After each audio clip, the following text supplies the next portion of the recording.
Let's start with the NBA last night. And it's not very often that a team has a quality team, depth-wise, and superstars on the same team. Normally, when you sign these max deals, the bench suffers. And during the regular season, Golden State reminded everybody that they have depth. They have star power. The Warriors pummeled the Mavs last night. Golden State had 7 players in double figures. And the team played great defense on Luka Doncic. They had countless bodies to throw at him. Luka would finish with just 20. But it's not a death sentence for Dallas. We've seen Dallas here before. They climbed out of a 2-0 series deficit against the number 1 seeded Suns. But the Warriors are a different animal. That's why I picked them to win it all at the start of the year.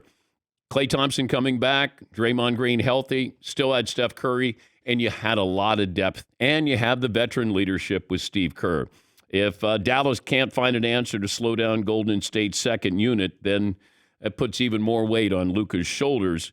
And everybody was talking about the defense last night by Alan Wiggins. Here is Steve Kerr talking about playing defense on Luka.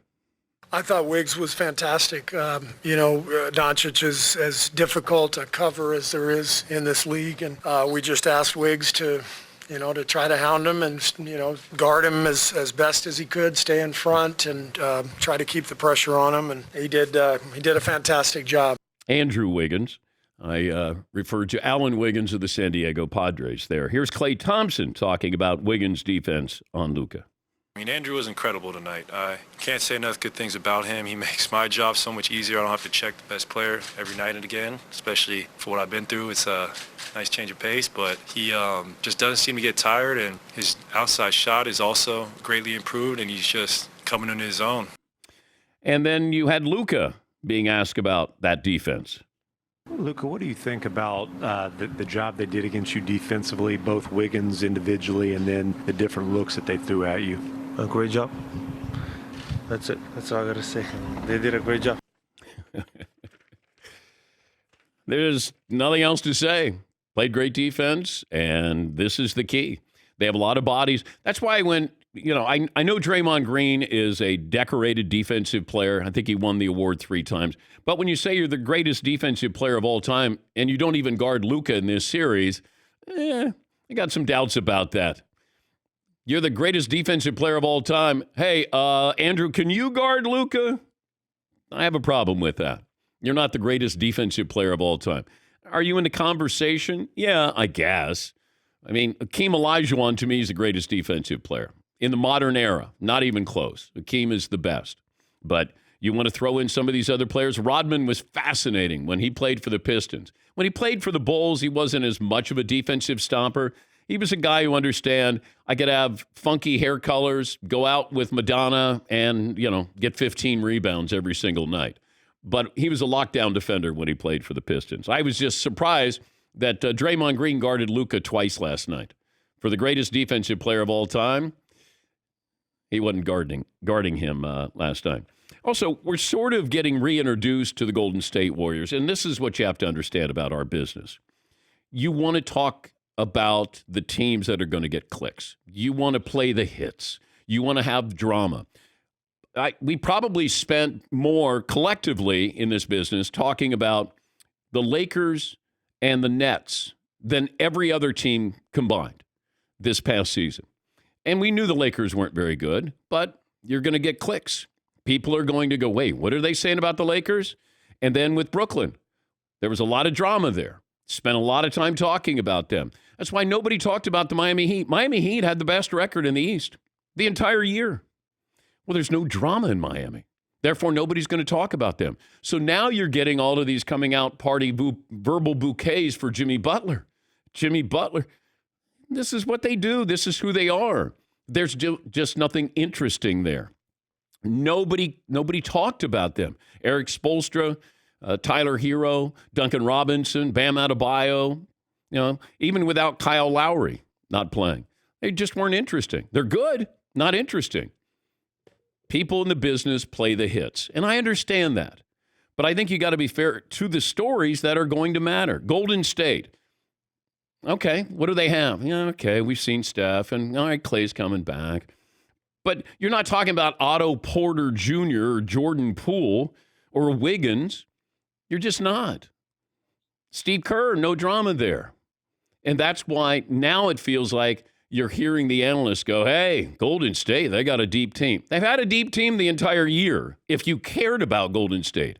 Miami, wow, they could go to the Eastern Conference. They could go to the NBA Finals again. Yeah.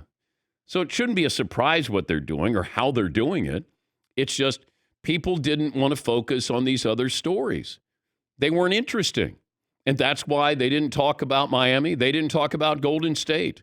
But they are now because they have to. Yeah, Paul. I love that both Miami and the Golden State have a young, star-ish player who's comfortable coming off the bench and getting his shots. Like Tyler Hero felt like he was on his way to stardom a year and a half ago in the bubble. And it's not like it cooled off, but he's on the bench. He comes off the bench. But when he's in, it's his offense. Jordan Poole, who is, the third or fourth best shooter on the team, when he gets that second unit all to himself, he's averaging 18 points a game this year. Well, Wiggins is a former All-Star. I mean, they have talent there. It's just you have to watch the game.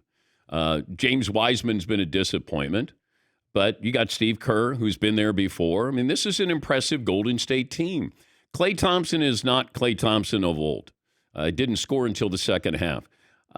He doesn't have that burst. He doesn't. He's still coming back from a couple of devastating injuries. But you still have Steph Curry there and Draymond, and you've got depth. This is about the younger players that you have, and that's the difference for me. They have star power. You have a Hall of Fame coach, but you have depth. And depth is so important, certainly when you're going to play against Luka and your defense and your bodies you're going to throw at him. And if you do have an injury, James Wiseman was, the second pick overall a couple of years ago? Not even playing. They have depth. That's important. Some of these other teams don't. Boston has depth. Miami has depth. Dallas has a balanced team. I don't know if you'd consider it depth, but it's important this time of the year. But I find it interesting when Jay Williams, the former NBA player analyst for the Mothership, said, we've done a disservice to Miami. We haven't been talking about them.